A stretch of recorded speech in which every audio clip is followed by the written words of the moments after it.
Туғандар, ассаламу алейкум. Барсыңарбы? Мен Өзгөн району Ирису айылына келіп қалдым, туғандар. Шул жерде шундай бір палуан аваларым бар екен, туғандар. Шул жерде бүгін улақ болды, ле? Улаққа біраз кеш қалдым. Шо авамы маға көп айтыстылы. Şu жерде дағы бір авам бар, палуан авам. Күшті авам бар, бір бар тартып қой, бір жолын түстедерлі. Анан улақ себеп болып бір шақтарға келіп қалдым әле. Улаққа мен келсем авам бір ашыр өрлі айерін тарта албай қалдым мен. Şu авам менен бер отырып сүйлөшүп. Авамын атасы дағы күшті палуан болған екен. Атасы жөнінде дағы өтіп кеткен палуан авам жөнінде дағы бір сүйлөп берсин. Ассаламу алейкум. Алейкум ассалам рахматуллахи ва баракату. Барсыз бі, жүресіз бі? Аллаға шүгірлер болсын. Тынчаман көптің қатарында. Орбай, сырқабай.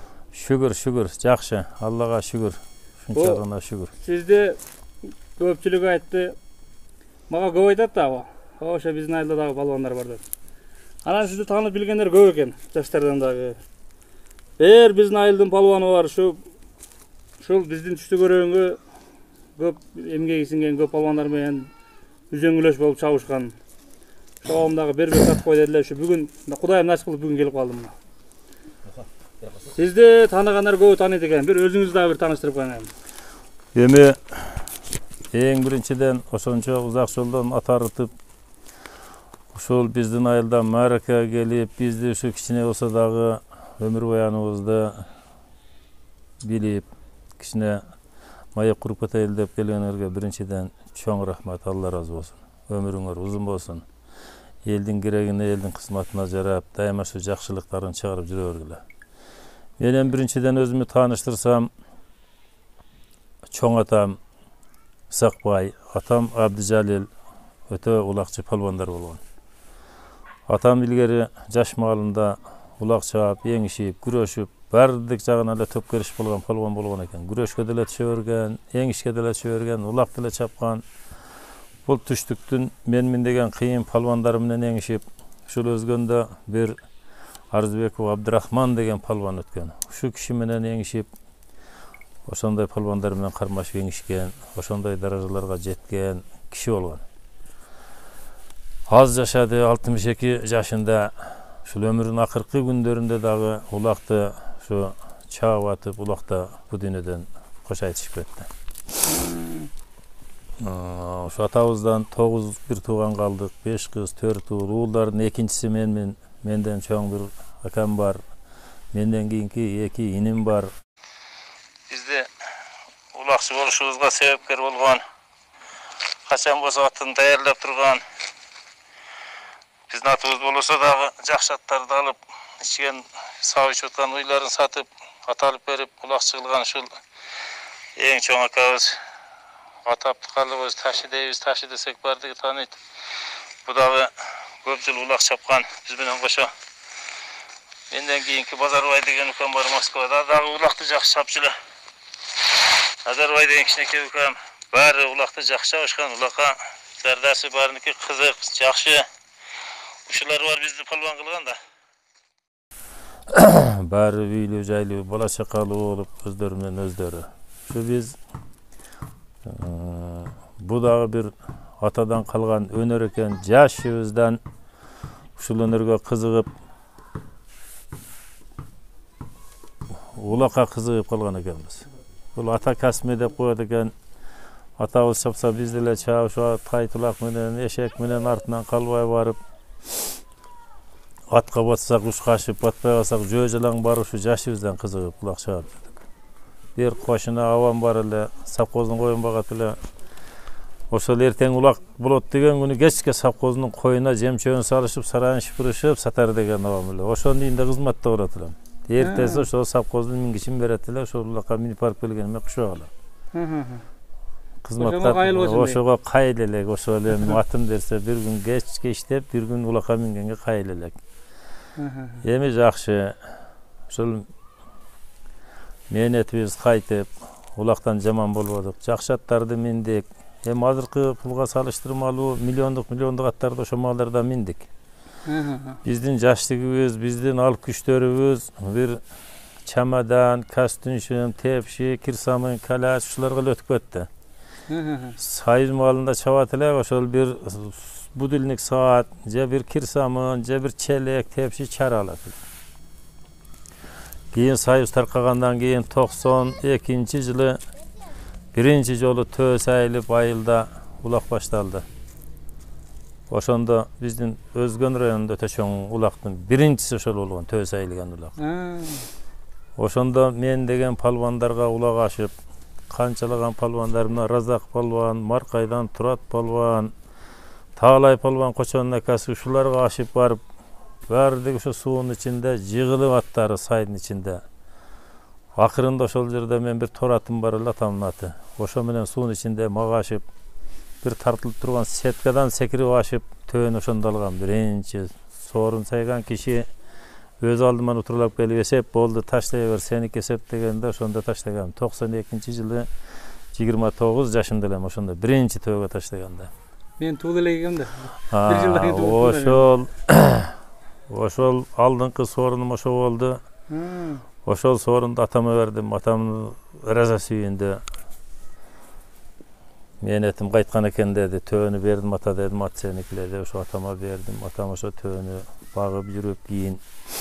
Saatına BS'ye gıdı oşonda göbeytti. Atanın kuvanısına eşteki... Atamı bir süyündürdüm oşonda. Razı kıldım da Kuda kalasa. Ondan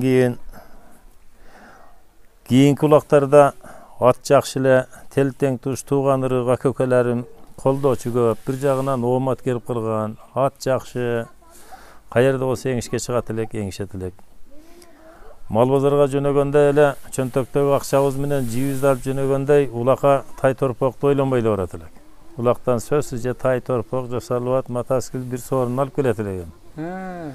Hem Allah Teala'ga köptөгөн şükürler bolsun dem. Kança zulüm kıldık, biröge at saldık, tarttık, oşo günleribizde Allah Teala geçirsin dem.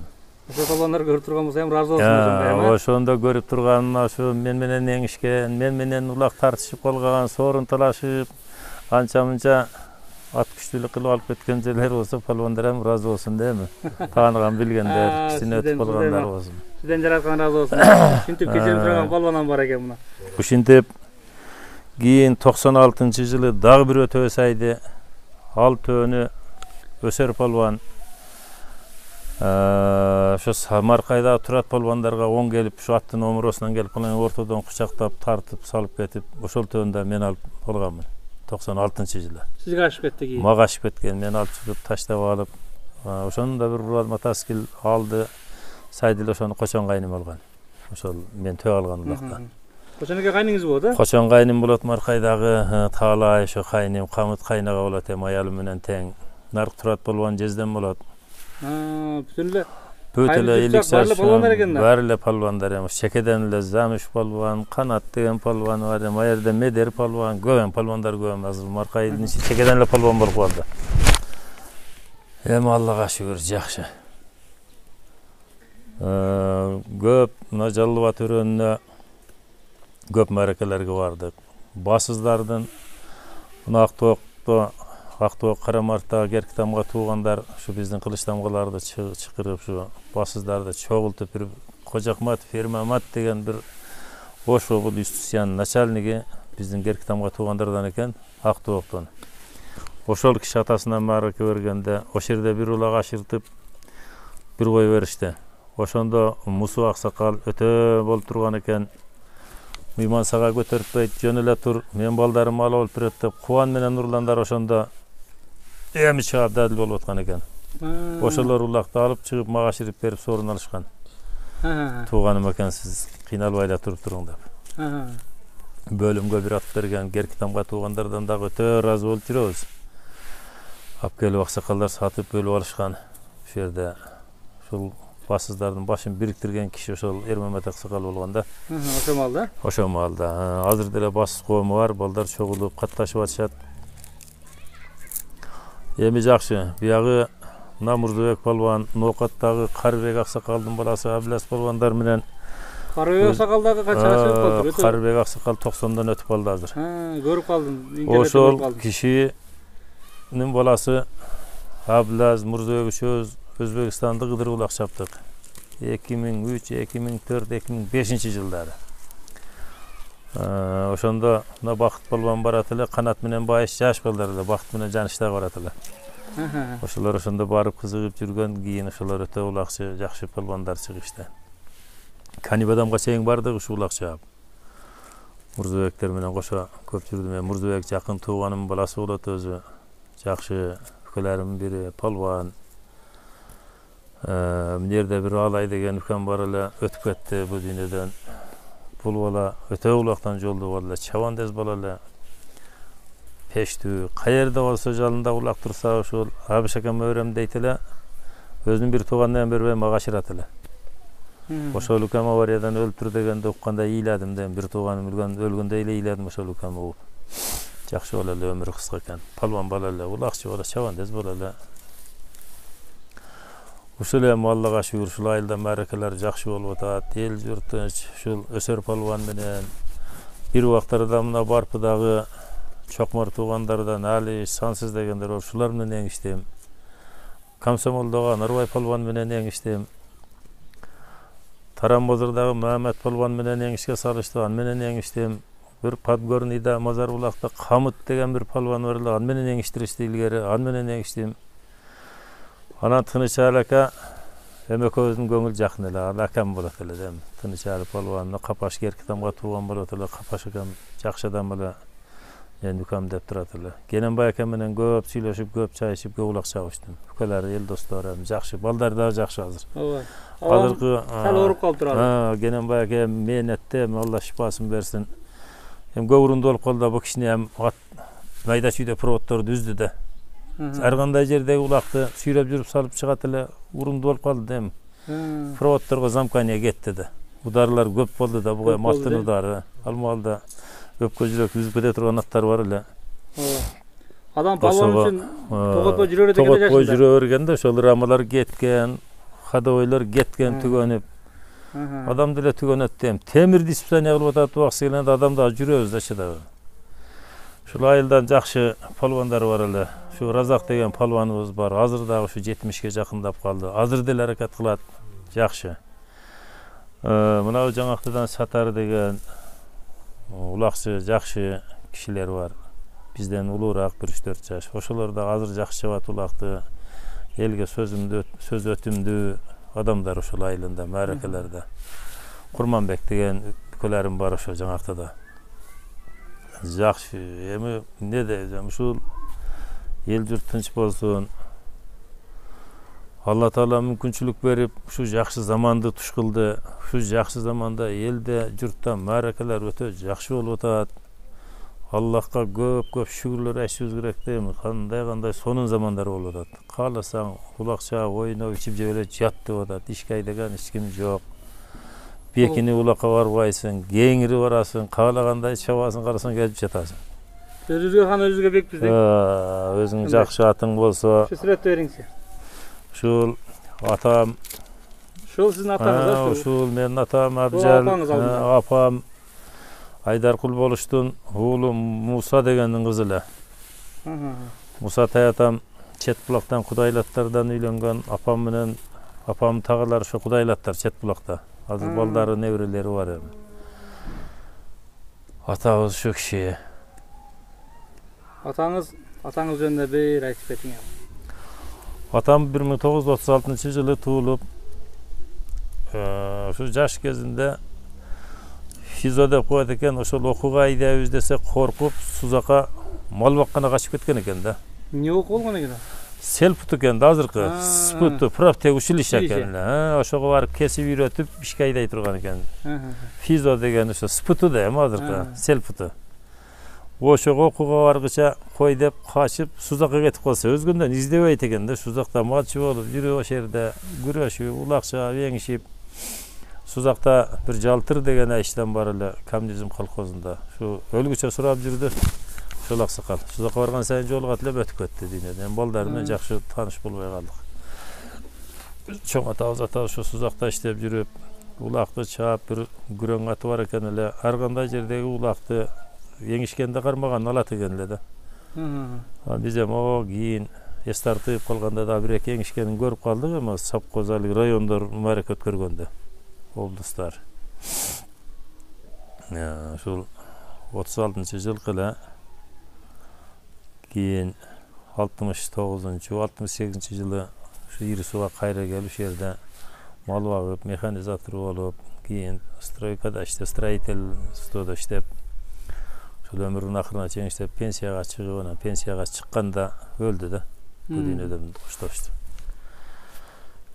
Эми Атаңыз ошондо улакты чапканын айтың эми атаңыздын. Атабыз улакты өтө катуу чапкан. Бизге кыжыр келип кетет эле, улакты шапашып эле кармайт да. Көңүлчөөк адам улакчы болбойт, кара мүртөз болуш керек улакчы. Кимден болсо да он келсе тартып алып, чыккандан кийин ашырып берип кой кааласаң дейт эле да. Таза эсеп кылып, Таза эсеп кылып, өзү ошондой чапкан киши болчу. Илгери ушул жерде мына Кадырбек деген бизде раис болуп, өкмөт болуп жүргөн Курманбек Кадырбек деген бир аксакал айыштабыз бар эле. Атам менен көңүл жакын эле. Ошол Өзгөн Каракулжа районунун Фин полициясынын начальниги Жолдошев Алимжан дегендин атын 17 000 сомго Ак көкүл деген атын мага алып беришти. Ушул атты бир алып берейин аяшуулума деп. Алып берди, Жыландыда биринчи Запорожье сайып топоз сайган улак болгон ошондо. Барып 50 сом менен топозун таштадым биринчи. Барып 50 сомго, анда 50 сомго бир кой өрөт эле. Топозун алдым, алып келип байлап коюп, Запорожецке дегенде советтеги оно Замирга немеге Турганбаев Замир деген бар. Сарыгамышта советте тапалар, өтө полвондар, совет Каракулжанын полвондары. Ушуларга он келип калган экен, кандай он келдим, мага он келип Запорожец дегенде да мага ошол атын ашып. Сизге ашып кетти. Жарым саат жүрүп, жүгөнүм шыпырылып, анан соорунчусу эсеп эмес болду, машина сайылбайт деп Запорожецин алып калган азыр. Машина сайбай койду ошо менен. Ошо топоз менен алдыңкы соорун болуп бүткөн, ошол Жыландыда топозун мен алгам ошондо да алдыңкы соорун. Ошол топозду аттын ээсине Кадырбек Айштага берип, ошол аксакалдарды сүйүнтүп фотосын алганмын да. Кыскасы ыраазы болуп кетсе керек эми бу дүйнөдөн. Бу сизди кабарларда бир мотоциклге чыта берген жаңы пакет мотоцикл деп. Шуну бир айтпайсызбы? 93-жылы ушул Караколот айылында Жумаш деген Айштамдын юбилейи болгон. Балдары, кыздары, бир кызы Ошто шол комбинатта текстилде депутат болуп, герой болгон Айшебиз эле. Ошол маалда Волга алган эле сыйлыкка. 24 Волга. Ошол Айштам рамалык минип жүрдү ошол Волганы. Ошонун Бакир деген баласы Бишкекте школныйда базарчы бар эле. Ошол Айштабыздын юбилейине ошол Бишкектеги палвандар, Бишкектеги башы өрүнгөн балдарды чогултуп, ошо масло эмес сардолу менен мотоцикл алып келген Восход деген. Анда ал Восходу азыркы Төөдөн, Алтын Куурдан кымбат эле да. Мотоцикл жаңы келип аткан мал. Мотоцикл биринчи сайылып аткан мал бизде ошол. Биздин өрөөндө. Элдерде көп айдап калды беле? Көчөдө көп эле көчү? Жок, мотоцикл жок эле. Биринчилерден ошо биздин мотоцикл болду да, башта. Мындерде бир асалчы бала бар да, ошондо бир мотоцикл болчу да, андан бөлөк жок эле да. Ошол масло мотоциклди өзүм бир совхоздон алган акжалатым бар эле, акта. Ошо менен таштап алып, ошону кыйла жыл миндик. Ошону бала чакам сүйүнүп, минип жүрүштү туугандарым. Ошол жакшы мааракелерди өткөрдүк эми. Көп жерге барып улак чаптык, Ноокендерге бардык, Бозор Оргондорго барып улак чаап, Жалал Абад, Көк Арт, Кашка суу. Жалал Абадта өзүбүздүн эле айылдагыдай эле чаап жүрдүк улакты. Кетет эле 3-4 күн атчан келбей эле ошакта кайеринде боло, Архангелде болсо деле Таран базар, Калмак кырчын кыдырып эле Октябрьскке чейин келип, барпы жакта болсо мындайынан келе берет элек. Болбосо кайра жогорулап келет элек. Эми ошондой убакыттар өткөн экен, улакты чаптык, жакшы мынерден үкөлөрүм бар эле, эрсит болот элем. Ошо менен сиз өзүңүз да бир айтың эми, өзүңүз бүгүн улак ашып кетти дедиңиз. Соорун неге чыдап келдиңиз эле бүгүн? Бүгүн бул маарака өкүл атамдын балдары ошол өкүл атам аш берип атышты эле. Кечээ конок болгондум. Анан бүгүн кичине ылдыйта ишим бар эле, ишке барып, анан түштө келип атчан чыгып бир кичине тамаша кылсамбы десем, барганда эле Абыш акама ашырып сорун алла dedi, şu Irisu айылынын имам хатиби Абдыжалил деген дамыллага ашык болгон экен, ошол ашырып берди. Bir aşırı em boldu em şu zarda bastırıp turaylı desek giyin koy dep kaldı la çoğuda tatalakayda at sal birsem kurçatılı 10 gelip ketip maga jalga düşüp kaldı al çıkıp taşlayıp bir koyda aldık. Mına şu yaşınızda kança çıktınız bir aytın? Hazır 58'ge tolu 59'ga ketip otam. Şu malda? Ha, uşul hazırkı uşul malda em baldarım nevrelerim çığa turgan mallar alaşıp ketip otamız em bu kızık nerse ki. Buldagı bir tetiklikte bu. Bu ulaqdan aynan putuğuz sında, bu ulaqdan aynan ne iş bolbo deymi? Ulaqdı çaptıgan, bunun azartı, bunun kızığı bölö eken deymi bari bir. İçken aşını taşlap ketesin de ulaqtısa. Doğru. Bu bir takalı bir palvanlar menen bir süйлөшпөй жүрөтүлөрүндө bir. Kudayım bir, şunday bir göңül menен ötküzüp koydular, Kudayım bir jolukturup koydu da. Şunday. Çin göңүлдөнүп birдекени каалап койсоңуз өзү тууралап коет да. Кудай Ниетке жараша дейт. Чебер зат да. Алла Таала чеберде уста дейм. Алла Тааланын усталыгында айып жок. Şu menин суроома сиз так жооп бересиз деп үмүт кылам да. Мына атка көз тиет дейт. Атка көз тиет дейт. At кирнелеп калат дейт, эсте. Анан мисалы үчүн аттарды көрөбүз, кызыл материалдан кичине кыркып туруп жүгөнүнө байлап коёбуз. Анан илгери жанагы жалынын астына, жалынын тагына тумар дагы бирдекелерди байлап ушундай кылчу экен да эми. Амалда эми динден элдин канчалык кабары болгон болбогон, эми ушундай кылчу экен. Şu din menен жооп бергениңизде şu кандай кылыш керек şu көз тийбеш үчүн? Эми буну биз деле мурун түшүнбөгөн убакыттарда жазда үйүргө коюп атканда жалына буудай арпадан сеп, акпактадан байлап туруп кое берет элек. Себеби? Өсүп өнүмдүү болсун, өссүн, көбөйсүн деп, бу Алла Таала кааласа өстүрөт экен, кааласа көбөйтөт экен, аны билбейт элек да эми.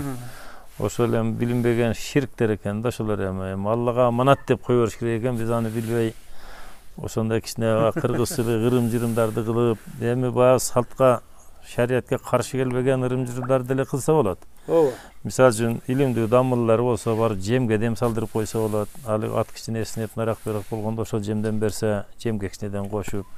Тумарларга дуаларды окуп жазып берет. Ошол дуаларды тумардын ичине кадап тагып жүрсө болот. Анан көз мончок, анан бир чүпүрөк, бирдекелерди байлап алсам, булар ширкте, бун көз мончок колунан эчтеке келбейт эми. Чүпүрөктүн колунан эч нерсе, өзүн сактай албаган нерсе да эми бул. Ыргытып койсоңуз жерде жатып турган да. Бир жерде бир талга бирөө бар, бир булактын жанында бир чүпүрөктү байлап койгон болсо, болду, эртеси келип бирөө байлап ошентип атып кызгалдак кылып беришет да багадарактычы. Анан эмнеге байлап атасыз деп билбейм, элдер байлап коюп туруп эле байлай берет көбү. Мана эмнеге байлап аткан максатын түшүнүш керек да. Ооба.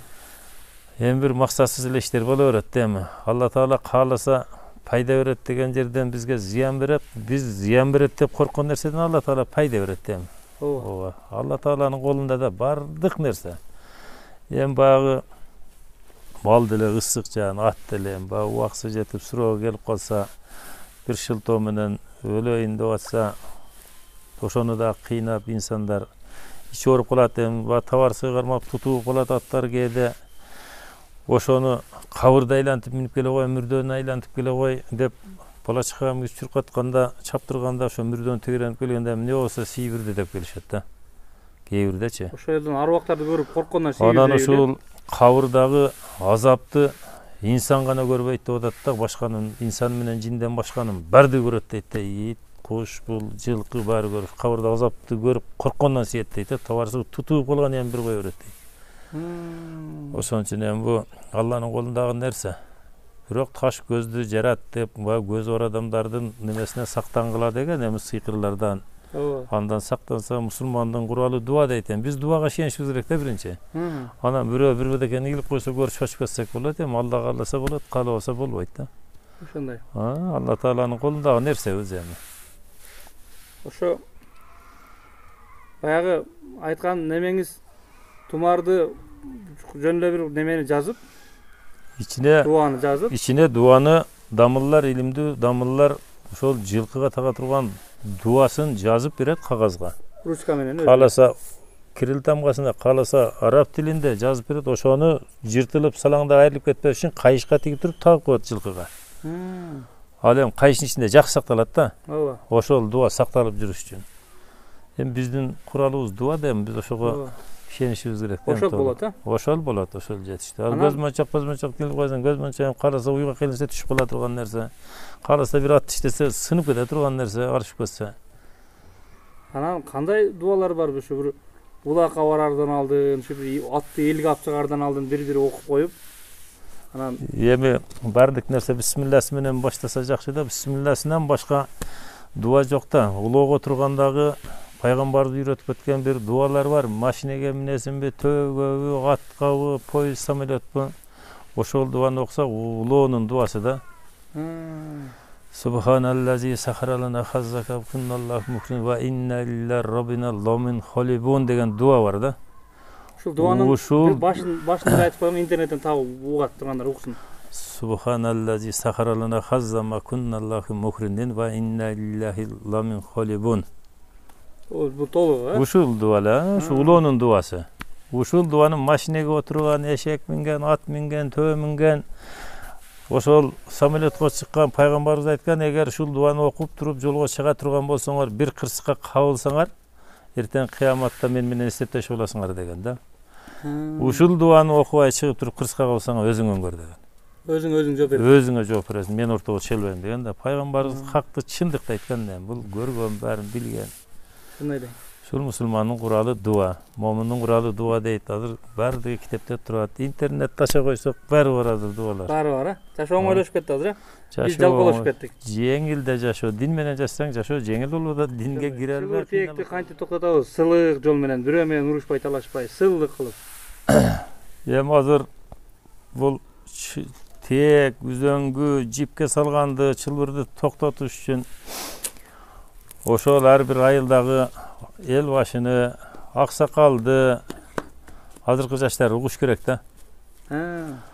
Ошолонан жаштар бирин бири сыйлаш керек. Күчү бары, күчү жогу күчү барына тан бериш керек. Кол менен илгери кандай баткактарда улактар жаткан болсо, тиек, үзөңгү, жип деген ошомолда адам түшө калып көтөрүп бериш деген болгон эмес. Мына Чаңгетте Мурзабек палван менен Марат палвандын атасы Калил деген палван бар азыр.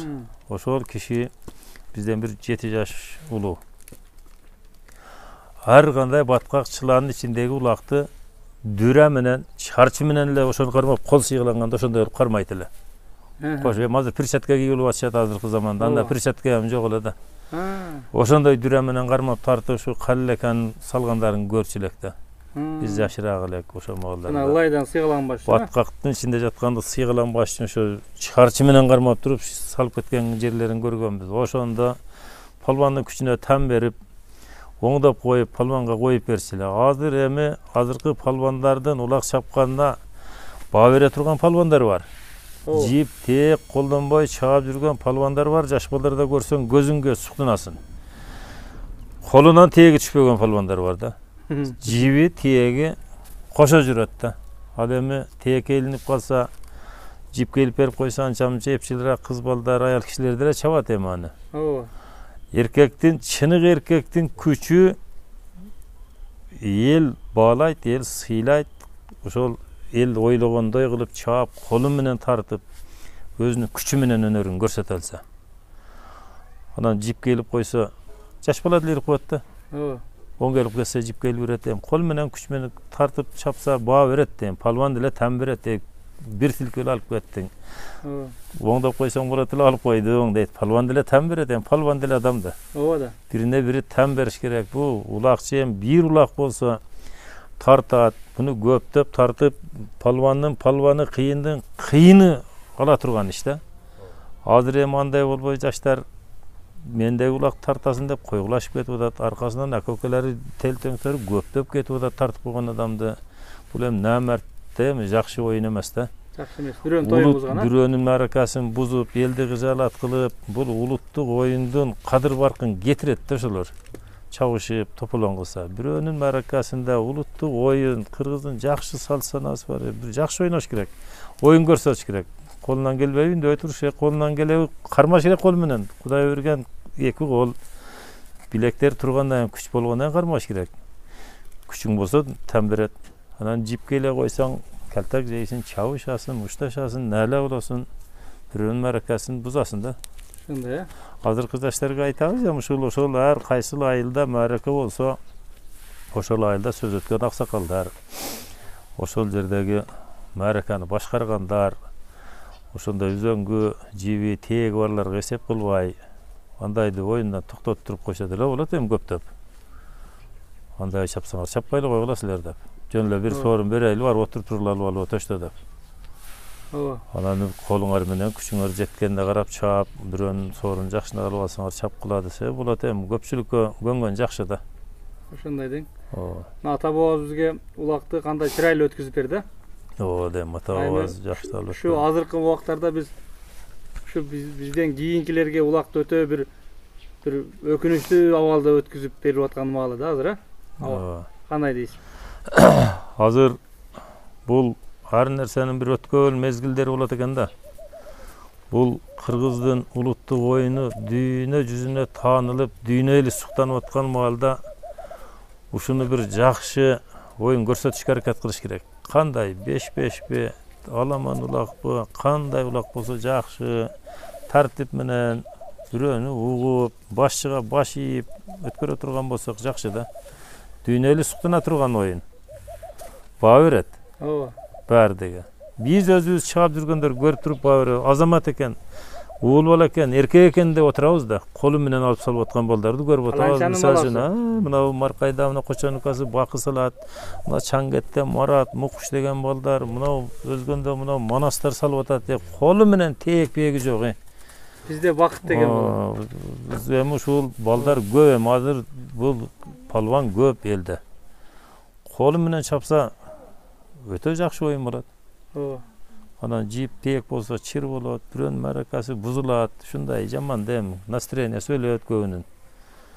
Ол адам ушу элге улак берем, элге аш берем деп канча жыл бар орустун эшигин шыпырып келген болушу мүмкүн. Ушул атама бир марака берип алайын, ушу атамы бир тууганымыз жоктоп алайын деп кандай кыйынчылык менен ушул соорунду ырастайт, ошол согумдорун ырастайт, кичине ашым өрөйүн, чайым өрөйүн, элди ыраазы кылып патасын алайын, соуш ата-энеме тийсин деп мээнет кылат. Ушу бирөөнүн мээнет кылган мээнетин баалап, өзүбүз дагы ошол орунга коюп көрүшүбүз керек. Ошону биз кыла алабызбы, кыла албай атабызбы? Ошондой. Чыр кылган адамдар ham кичине ойлонуп койсо болот. Бирөөнүн маракасында соорун талашып, жип менен, тээк менен илип аткандар ham ойлонуш керек да. Ошондой. Ушуну талашпай эле мен ушу соорунду кошуп коеюн дегенге бир аракет кылсаган болот экен, ооба. Ушуга эгер мен билеги менен чисеп алсам, Кудайым ооматын берип мага ашып кетсе, ушуну кайра сайып берейин. Ошондой кылса болот. Ушул менден салым болуп калсын. Эстелик болуп калсын да. Видеода чыгып калды, эстелик дагы болуп калат да. Ошондой таштаган соорунун кайра сайып бергенди, бир алган соорунун кайра сайып берген Кочон палванды көргөнмүн. Маркайда бир улакта бир соорунга таштап алып, ошо соорунду кайра сайып берген да. Алып чыгып таштап ошону аласыңар кайра да. Ооба. Эми жакшы да, күчүмү бар экен, ооматы келип турган экен, кылса эл рахмат айтат. Ошондой. Ушундай палвандарды мен анча-мынча булактардан көрүп калдым. Барган жерине өзү соорунун жүктөп барган. Атына кошуп соорунун жүктөп барган, кошумчасын салымын кошуп барган, өзү тааныш билишчилиги жок, эчтекеси жок болсо деле, ушу жердин элине деп туруп, башка жактан келсе кошумчасын кошуп туруп улак чапкан күчтүү палвандарды көрүп калдым анча. Бар, элде журтта бар. Элден, журттан, көпчүлүктөн айлансак аз эми. Бу элден чыгат да. Ооба. Элге үлгү боло турган, акылы да, акылдуу балдар көп эми кылбатышат. Ооба, бу сиз биякта эми өзгөндүн бу Жалал жагында бу жер эми ортодо экенсиз да, сиз караң. Ош менен Жалал аттын ортосундасыз да сиз, а? Ооба. Эми мен ушу основном ушу Жалал өзүбүз жактан тартып калдым да. Бияктардан дагы толтура палвандар болот. Кудай буйрса, насип кылса бирден барып тартабыз. Бу бер айтың бу. Ушу Ош жактан, бияк Жалал жактан сиз там берген палвандарды айтыңызчы. Ушу азыр өзүңүз айткандай билеги менен тамай салып кеткендерин айтыңызчы. Эми азыр бу палвандардын атын атап айтып деле жеткириш кыйын болду. Бул Оштон, Ноокаттан, Кадамжайдан Баткенден бу көп жеринен маарака ортозо азыркы балдар күчтүү балдар көп өтө. Азыркылар, Жаштардачы. илгеркиден бир айтыңызчы, анан жаштарга өтөбүз. Кана бир. Илгеркилерден мен ушул Кадамжайдан Абдурашид деген палвандарды жакшы таанып калдым. Ушул Кадамжайдан. Беркин Ноокаттан Аблаз ошо Карыбек аксакалдын баласы менен кошо жүрдүм аны менен Өзбекстанда. Бир сөзүңүздү бөлөйүн туруп. Карыбек абам Өзбекстанда бир бай ушу кызын сайган дейт сорунга. Ушу палванга берем кызым, турмушка берем деп. Неме буну мен Аблаз аканын өзүнөн уктум. 61-жылкы бир укам бар эле Баткен окуясында окти өлдү деди. Анан мурда ошо Канибадамда бир Эргеш деген миллионер байдын үйүндө бир жүрүп улак чапты го ошол жерде. Ооба. Ошондо айтып калды, ошол укам өлдү деди. Ошол Асеке районунун акими экен ошол аял. Ошо баланын апасы. Асекеде бир чоң маарака болуп, райондун мааракасы болуп. Кечке Карыбек аксакал таштаган экен, маара кылган экен. Ылдый маара, жогору маара Карыбек аксакал таштай берген. Только 60-жылдары да эми. Ошондо Карыбек аксакал да бир 30-40 жашта болуп турган убагыда. кычырап турган маалы. Кычырап турган маалы. Кылычты мизинде болуп турган маалы экен. Өзү дагы арык узун как киши эле чырайлуу. Ошондо ошол Аблаз ака айтты. Хаким ошол аял азыр маара кылса өзүмдү кошо сайдым деп берген экен да. Ошол аял күйгөс жок аял экен да. Ал өзү айткан экен дейт. Ал аял өзү айткан экен. Мен өзүмдү кошо сайдым азыр деп. Ушу киши маара кыла турганса өзүм мен сорунга кошмун деп. Тирилик айтып берген да. Анан таштап алганда илабыз никах окутуп, ошол Асекеде ошол аялга үйлөнүп, ошол аялдан бир уул бар экен. Бойдок беле о. Карыбек ака биякта Аблаздар аялы бар эле анда. Өзбекстандан экинчи аялдар болуп атпайбы? Биринчи аялы Ноокатта. Жакшы. Өзүнүн жеринде бала чыккасын менен. Улак чаап жүрүп, аяктан экинчи аялдар ошондон бир уулду болуп, ошол уулу 61-жылы төрөлгөн экен. Аблаз ака ошо катташып, жакшы акака болуп жүрдүк эле деди. Ошол Баткен тополоң болгон маалда алайдабы Баткенде окти өлдү деди ошол көмө деди. Ушундай Карыбек аксакал карабаштуу адамды утуп алган деп айтышат эле. Ошол айтылганы чын эми, баласынан уктум, башка бирөөдөн укпадым. Кошо сүйлөшүп отуруп. Мен дагы ушинтип уктум да. Ошол Аблаз ака өзү айтты. Абам дагы деле бар экен, а? Бар, аксакал бар, балдары жакшы, өмүр узун болсун, эми жакшы киши. Өтө палван киши болгон. Улантың дагы, сөзүңүздү бөлүп койдум эле. Баягы палвандарды, күчтүү палвандарды айтып келип аттыңыз эле. Биз мына Өзбекстанда Сулайман палван деген бар да, азыр деле бар. Бул ушул палвандын улак чапканына баа бердик. Аравандын төбө моюнунда улак болуп, Өзбекстандан Кыргызстан бүт чогулду. Ошондо бир Анжияндын акими Абидов деген бекен, ушу же Мээрининби Равшан деген баланын бу аты бир кара аты бар эле. Капталында тамгасы бар. Ошол атты ушул Сулайман палван чаап торпокту алдыңкы колдон көтөргөн экен да. Жазган маал февраль айы жер баткак эле да. Алдыңкы шыйрактан торпокту көтөргөндө карат атып чыкты чогудан. Атын токтотуп койгонго эч ким жетпей да. Кетти түптүз. Ушул торпокту сүйрөп отуруп көтөрүп ярашка тизеге жетирип такады. Ошо бойдон торпок сүйрөлүп кетип атат. Бир панда жетпей койду. Бир токойду аралап бар, тыптар аралап кирип кетти өзү жалгыз. Бара айтып ат тебелеп торпок үзүлүп түштүр. Алдыңкы шыйрагы терисинен сыйрылып, лапатка дали палис менен колун мынантип артып алып, уруп келе айтып Сулайман аканы. Ушуну көзүм менен көрдүм. Колун жүлүп алыптыр Сулайман палван. Ана палван. Анжиянын Бешбанги деген айылында жашайт экен, үйүнө барып. Кыргыз өзү. Мынау Кызыл Судан болот экен, Тугалайдын немеден Кызыл Судан, Капчыгайдан болот экен. Сулайман палван аба жакпай ошол жака кетти, ошол жакта эми окуп иштеп ошентип калган экен. Спорттун түрлөрү менен тренировканы кылат экен, баардыгын ырастап коюп турушат. Ошол кишинин үйүнө бар, ошону көрдүк. Сөзүңүздү дагы бир билейин. Ушул абама Сулайман кулабама балдары көрүп аткан болсо, баласы жок деди. Баласы бар, бир баласы бар. Физкультурныйда окуйт эле мен барган убакытта. Ошо Ташкентте физкультурныйда окуйт эле баласы. Ошо баласы эгер көрүп калса, мен номерим 996 менен +996 550 35 37 37 WhatsApp мага ушу баласы жазсын мага. мен bir барып тартайын, Өзбекстанга барып тартайын ошого. Мына ушундай палван болгон экен. Ким кайсы эски палван менен сүйлөшсөм ушу Сулайман Кулабама бир эстеп өтөт да. Болар көргөндө Бегой экен палван киши болгон, ушуларды эми биз жакшы билип калдык да эми. Бегой дагы деле бакыбайт. Бегой аксакал менен атам менен жакшы эңишип, ушу жакшы көрүшүп сүйлөшүп жүрүп калган киши экен. Абзал аканын баласы деп мени азыр жолукса деле жакшы сүйлөшөбүз. Дагы деле? Жакшы киши. Ушу Жалал Абадка, Нокен жактарга, ушу Базар Оронго улакка барып калсак, эми көрүп калсак, учурашып жакшы сүйлөшөбүз эми, жакшы кишилер да. Эми бу палван көбө, бу Кара Суудан, Куршаптан, ушул өзгөн Советтен, бу палван деген алайдан, эми палван көп да, эми кыскасы. Бу ягы Нарынга барсаң, Нарында деле палван ошончо экен, Ысык көлдө деле, Таласта. Мен bu Kırgızstan Jet областын толық қыдырған адаммын да, бардык районунда болдум. Ягым Ферган өрөнүн ушу Канибадан ушунун аркы Ангренге чейин. Ангрен уже Ташкент. Ташкентте, ошо перевалдасаң Ташкентке түшөсүн болду. Ошо жерге чейин Сырдарыяларды, биягы Алайкул, биягы Тажикстан, биягы Кулунду Лейлек аркалары менен мен көрбөгөн Кыргызстандын жери калбады. Бардык жерин кыдырдым.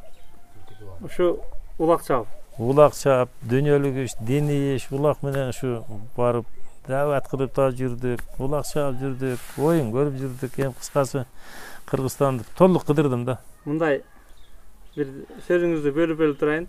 Сизге окшогон эл көргөн, жер көргөн адам менен сүйлөшсө, адамдын мындай дили жайрайт. Сүйлөшкүңүз келет дагы уккуңуз келет. Бир суроолорду бергиңиз келет. Şu haligi ayıldan çıkpa жүрөрген Эшмет менен Тешмет отурган болот бир жерде. Анан баягы адам бир жол жашайбыз го. Бир зеригер болуп калат экен да адам. Şu эки койду айдап жүрө берип, şu түшүнүктө ошондой болуп калган жаман экен да. Ошон үчүн туугандар, şu динге кызмат кылабызбы, башка иштер менен эл көрөлү, жер көрөлү, өнөйлөсөйлү, кичине изденели, нарак берека чыгайлы, айылга келген бирөөнү токмоктоп кое бербей. Алла разы болсун. Эме бу сиздин колуңузда дагы көп палвандар өсүп го бу. Мен уктум да, ушу мага WhatsApp'тан жазып турат да, ушуну сурагын деп коет да. Ушу колуңузда дагы ушу көп, ушу азыркы ушу дүңүрөп жүргөн палвандардан дагы сиздин көбү сиздин колуңуздан чыккан экен го. Эми ушул менин артыман бизди сыйлап, бизди тренер катары көрүп, ака катары көрүп жүргөн балдардын да өмүрлөрү узун болсун. Үйлесінде тынчылык болсын. Ушул эң биринчи жакшы өлкөлөр менен ушул Мурзабек палван. Нерде ушул Алай деген өтүп кетти. Алукам. Алай акам акасы эле. Мына ушул улуктун бир тууган акасы эң чоңу ошол. Бир тууган акасы экен. Кеткен акам. Ошол балдар эми өзүмдүн өлкөлөрүм, нерде бир Мажит деген досум бар эле, ушунун өлкөсү бар, Митан деген, ушулар жакшы чабышты улакты. Мажит деген досум өтө улакчы эле, палван жигит эле, эми ден соолукка байланыштуу азыр улак чаппай, сал ооруп жүрөт. Эми көп эле балдарды өстүрдүк жакшы. Айылдагы балдар баары ушул мага эптеп бир ашырып коюңчу деп така улактарды ээрсип жүргөн балдар кийин бизге шакирт эмес, устаздай улакчы болуп калдылар баары. Колдору келип, ушул мына Тумарлар, нерде Марат деген балдар, мына Жуман деген ушул айылда жашоолдар, менин өлкөлөрүмдөн баары, өзүм Базарбай деген өлкөм бар Москвада. Ошол Чаңгеттин Эркин Сулайман деген өлкөлөрүм бар. Ошолор таза үйрөнүштү, улакты чабышты. Менден кийин үйрөнүштү, бир ашырып койду жүрүп. Азыр эми мага улак ашыра турган палван болду баары жакшы. Баары дең. Келип калыпсыз да? Эң татыктуусу Мурзабекте, азыр Алай өтүп кетти.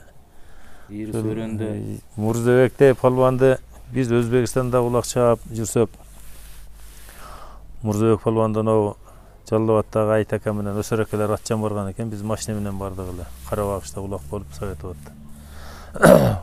Мурзабекке ашып калган улакты улак булагы менен аңтарып кетти өсөрөкөнүн тораты менен эле. Чалкасынан түшүп, улак кетти деп калсам, Айт аканын кубаты менен эле бурулуп келсем, Мурзабек кайра пружинадай түздөлүп улакты кайра оңдоп кетти. Адамдын күчүнө ошондо эл баа берди. Эки-үч адамды көрдүм дебей кайра тартып улакты алып келип алды. Чалкасынан кеткен, Машалла. Атын кармап токтотуп калдым. алып чыгып таштап өсөр экен. Ошондо баа берди Мурзабектин күчүнө. Анан Мурзабекке баа берген палвандардан ошол Абылаз эми өтө палван ошол. Мурзабек бир жарым менен эле чоңурактан массаж кылып коймуш Абылаз ака десе ушу баняда массаж кылып отурат да желкелерин карап туруп мени карап башын чайкайт Абылаз акачы.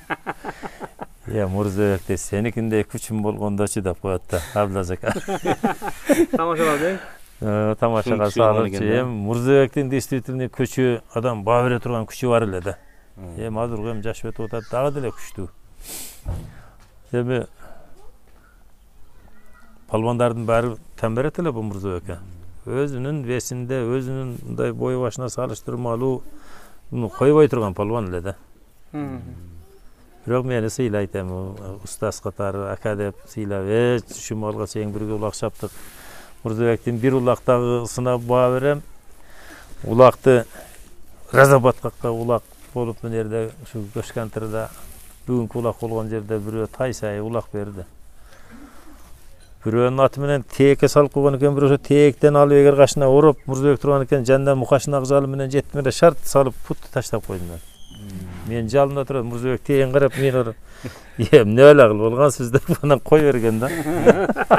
Ал тээк менен эгер кашында турат деп туруп бир мүнөткече мен алдыңкы көкүрөк жакты ашырып, жалга салып путtu ашырып койдум. Анан карап туруп кой берди анан тайды алгам ошентип. Мурзабек көтөрүп мен алгам. Абабыз Ирис өрөндө төөлөрдүн биринчи сорундардын бири төөнүш айылды алып келген да.